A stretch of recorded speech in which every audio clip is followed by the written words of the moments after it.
Hart was in hibernation, and the system kept beeping. The lottery machine greeted his good sister. He asked her what was so good about Cheng Dale, and she got herself in a situation because of him. The lottery machine mumbled a. Meanwhile, the rain fell as Cheng Dale took shelter under some tree. However, as the rain still hit him, he kept reminiscing about his time with Hart. He looked up with a serious look on his face. Suddenly, the lottery machine appeared, calling for him. He asked Cheng Dale if he thought about it, if he wanted a system reset. The lottery machine informed him that Hart would disappear soon, and after he reset the system, there might be a better-looking little sister born, though it would not be Hart. And because of her disappearance after the reset, the tens of millions of fear points could also be retained. He repeated that it's tens of millions. The lottery machine continued asking him if he knew how many things he could smoke with just a single click of the button. Irritated, Cheng Dale spoke and told the lottery machine not to mention that matter, and if he gave up on Hart like this, he wondered if his conscience would allow him not to feel sorry about her. He asked the lottery machine if there was a way to save Hart. The lottery machine hummed and told Cheng Dale that he had a way. He informed him that if he first reset the power used to maintain the system's sprite, he could let her survive for a while. And before the power was used up, he needed to find the container as soon as possible. And that it's a container that has residual power. The container cannot only store Hart, he could also use the residual power above to reset the system.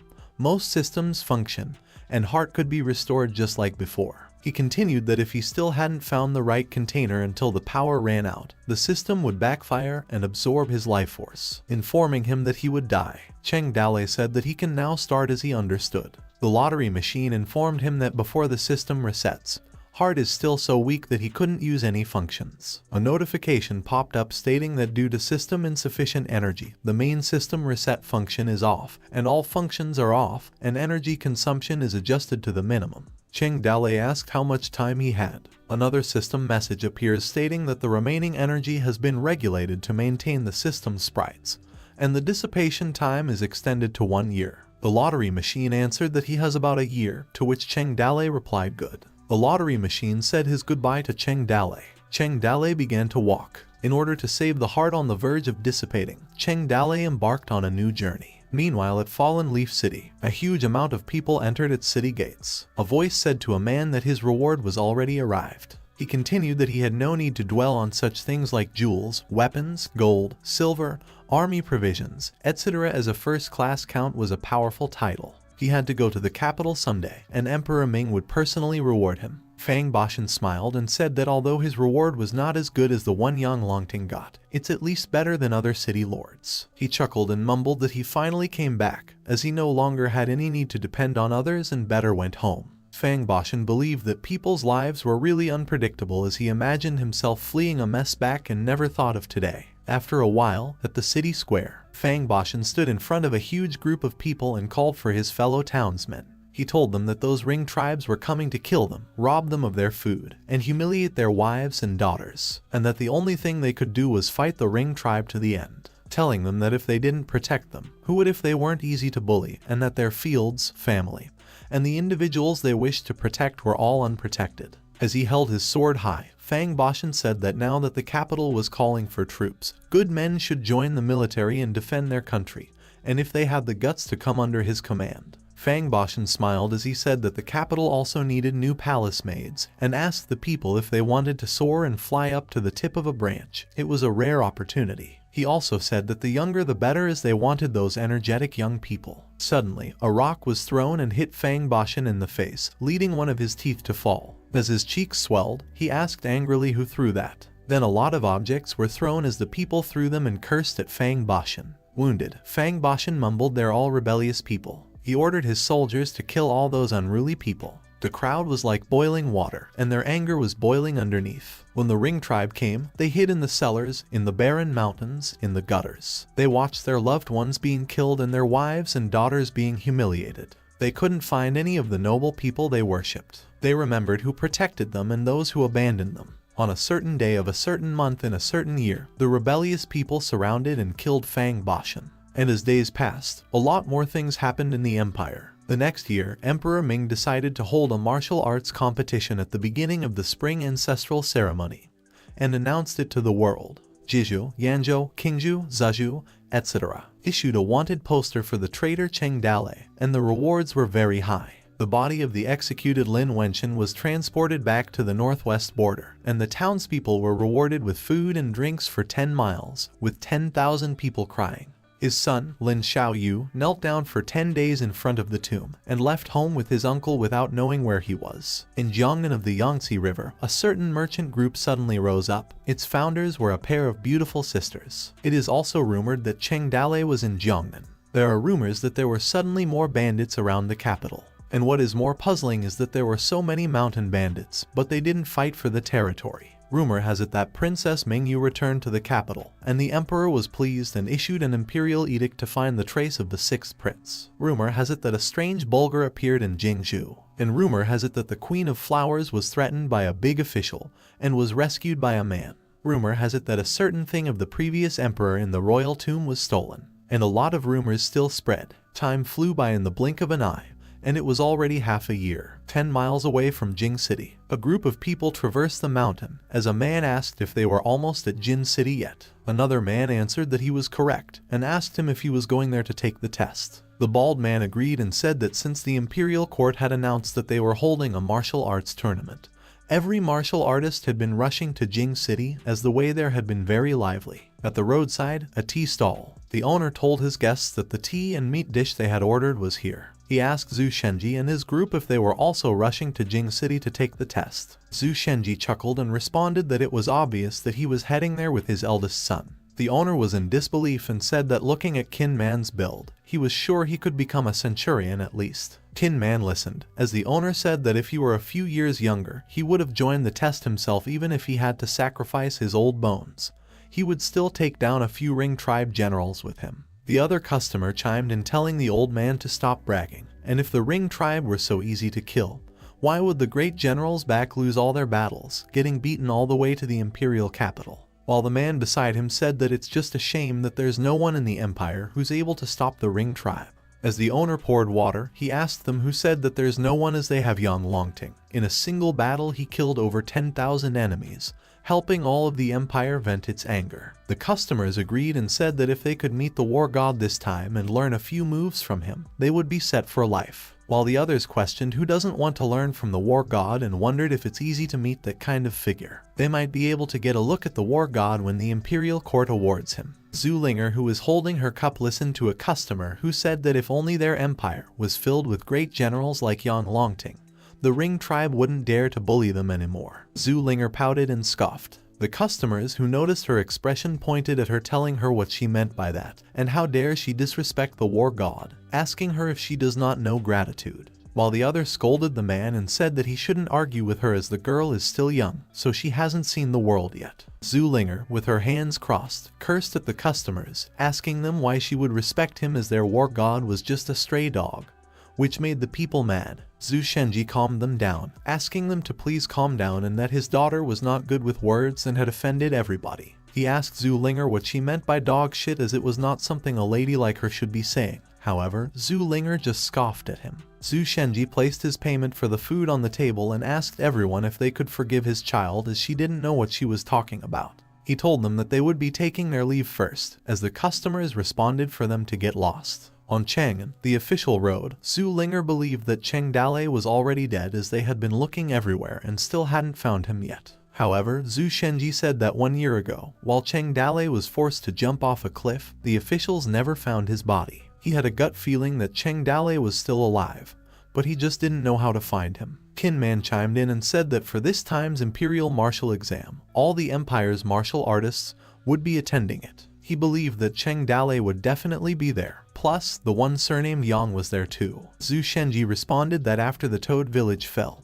he claimed that many of their brothers had turned homeless, forced to wander the lands, and it was all caused by Yang Longting. Not only that, Yang Longting even stole the fruits of their effort and is now hailed as the war god. He continued that the Toad village did not need the glory, nor did it need the rewards, but they would not be easily taken advantage of. Otherwise, the brothers who died in battle would not have a peaceful death, as all of the survivors from the Toad village bore a grudge against Yang Longting. It's just that it's hard to kill him while he is hiding in the city, but this time, they would have an opportunity. Qin Man believed that Cheng Dale would come to Jing City if he was alive. and if Lin Xiaoyu and Ling Chong were alive, they would also be in Jing City. He also believed that the four brothers Liu Bei, Guan Yu, Zhao Zilong, and Zhang Fei would also be there, and as of today, as long as the brothers were alive, they would meet them there, at Chang'an imperial capital, Jing City. Meanwhile, at an inn, a voice asked if they had found anything. Zhu Shenji said that there were two major events in Chang'an recently. The first was the martial arts examination, and the second was Yang Longting coming over, as he was sure that there was no need to elaborate. He continued saying that he also heard another thing, that the Ring tribe's Hedon battalion was coming over to take away the imperial princess. And another thing was that the 6th imperial prince had been missing since a year ago, as his current whereabouts were currently unknown. Qin Man added that he also heard something while looking around the market, that there were 1,000 plus bandits residing on the Hulu mountain near the east side of the city. The army tried to take them down a few times but failed every time. Qin Man believed that they might have been their missing brothers. Zhu Linger also pointed out that she found out that the biggest brothel in Chang'an was the Full Fragrant House, and that the most popular courtesan was called Yi Jidao, as Yi Jidao did not entertain guests, and there were numerous people who would spend thousands of gold and still failed to see her. She continued that for the martial examination this time, Yi Jidao had already announced that whoever won the tournament could have her. Zhu Shenji blushed as he rubbed his beard as he mumbled Yi Jidao's name. Qin Man told him that he did not think his body was capable of that anymore. Zhu Shenji retorted and said that he was still completely healthy. He told them that he was just wondering whether it had something to do with Cheng Dale. Qin Man asked him how it could be related to him. Zhu Shenji chuckled and told Qin Man that it was nothing. He pointed at Zhu Linger and asked her how she had been able to find out about the news on the Full Fragrant House. Zhu Linger told him that she had gone in and pretended to sell flowers as they had let her in. Zhu Shenji said how could a little girl like her go into a place like that? As she recalled her time at the house, she informed Zhu Shenji that all the big sisters there were very talented and kind. She wanted to stay there longer and asked why she couldn't go there. Zhu Shenji's face darkened as she asked him if he also went there often. Stuttering, Zhu Shenji answered that when he went there, it was for work because she wouldn't understand even if he told her. Zhu Shenji said that there were still many things in Chang'an, and they should look around for more news tomorrow. If there was nothing, they would head to the Hulu Mountain. Zhu Linger asked if Cheng Dale would be in Hulu Mountain. Qin Man believed that he should be there, as he would never forget his true nature. Meanwhile, Zhu Shenji overheard the conversation at the other table, stating that to enter the imperial residence like that, the toad was very impressive. The three of them quickly realized the word toad. The man couldn't believe that the imperial residence was full of experts, as they didn't detect even a single intruder. While the other man beside him said, what was the use of such an expert? At that time, even the imperial army was sent out to search the entire place, yet they couldn't find a single trace of the intruder. Then suddenly, someone interrupted them, asking what they were talking about. The man turned and said that he was talking about the great master that broke into the imperial residence, the Flying Toad. Smiling, Zhu Shenji asked the man if he could tell more about the matter. While the other man poured a drink into Zhu Shenji's cup, he asked him if he was new in Chang'an.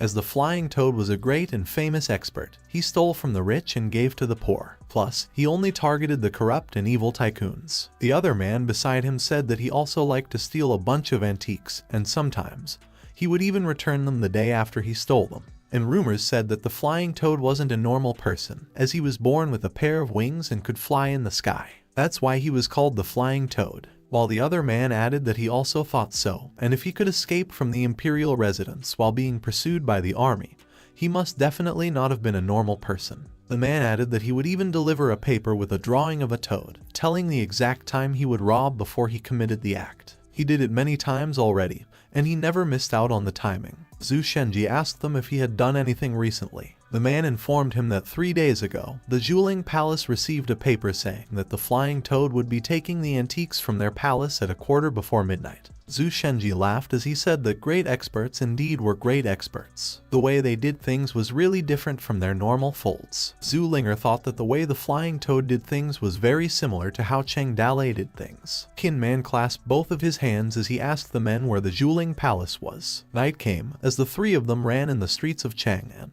Qin Man told Zhu Shenji that they were almost there. Sweating, Zhu Shenji agreed and said not to be too flashy or else he'll scare Cheng Dale away. Zhu Linger added that they still didn't know if it was Cheng Dale. Zhu Shenji believed that it might have been, as he had a feeling that Cheng Dale was in the city right at that moment. Qin Man told them to be quiet, as the Zhuling Palace was right ahead. He asked them if they wanted everyone to know they were there. They arrived, and a huge group of people gathered. Exhausted, Zhu Shenji asked Qin Man if they had arrived, to which he received no answer. The crowd enthusiastically sold some food while others promoted their businesses. Qin Man and the others' faces darkened from what they saw. Qin Man asked if they had taken a wrong turn, as Zhu Shenji said that there were so many people. Zhu Linger suggested they go home and take a nap first. Maybe the world would return to normal, believing they had walked into some weird illusion. Qin Man asked one of the men what everyone was doing there. The old man believed that he must not have been from Chang'an as he didn't know. He informed him that it was to watch the great expert Flying Toad. Zhu Shenji asked him if the Flying Toad was a thief. The old man said that if he was a thief, thieves also had fans, and also that's why he didn't like foreigners. They didn't have a single drop of culture in their bodies. Qin Man agreed and said it was their first time in Chang'an and asked for the man's guidance. The man said since he was so sincere to learn, he could reluctantly tell him. He informed them that in the past half a year, 3 people became famous in Chang'an. The first was the Flying Toad, the other one was the full fragrant houses Yijidao, and the last one was the Imperial Princess Minjiu. Zhu Shenji asked the man if the army came.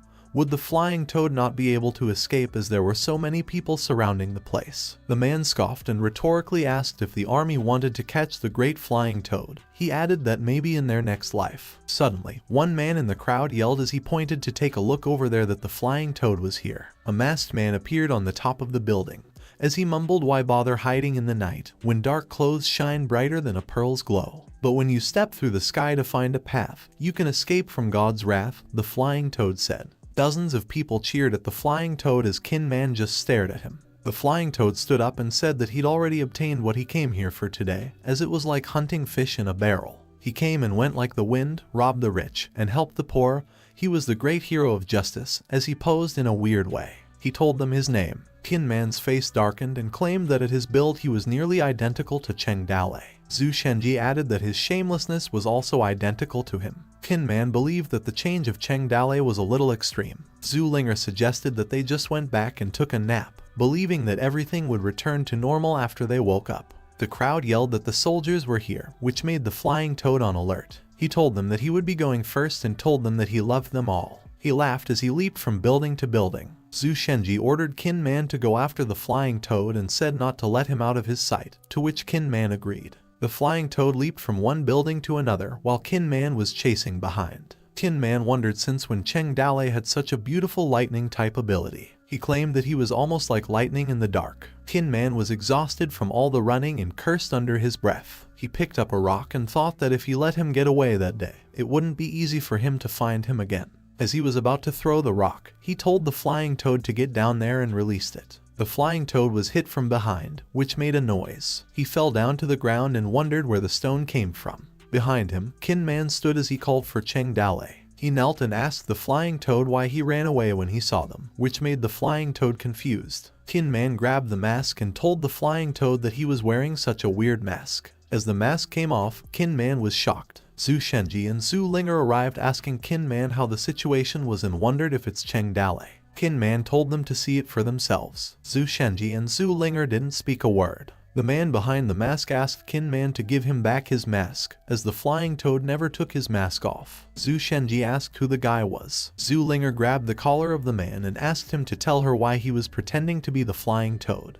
The man asked Zhu Linger to calm down and asked her what she meant by pretending to be, as he really was the Flying Toad. Zhu Shenji tapped Zhu Linger's head and told her that it's alright. He said that they've been looking for Cheng Dalei for most of the year, as it's like this every time. He sighed and told her that Cheng Dalei might no longer be alive. Zhu Linger cried and said that it had been so hard for them to have hope, but every time it disappeared, and wondered where Cheng Dalei was. Qin Man clenched his fist, making the mask crumble, and cursed. The man's face darkened as he saw his mask split. He asked the 3 of them what was going on, and since they didn't want to take him for a reward, they didn't have to work so hard to catch him. He suggested that they're just going to pretend they didn't know each other without accusing each other of anything, and asked them if he could go now. He also asked if he could have his mask back. The 3 of them gathered as Zhu Shenji asked what they should do with the kid. Qin Man said that since the man was injured by his throw, a lot of the work was already done by that, as he couldn't run anymore. Zhu Linger suggested that they should just hand him over to the government, as there would also be a lot of silver as a reward.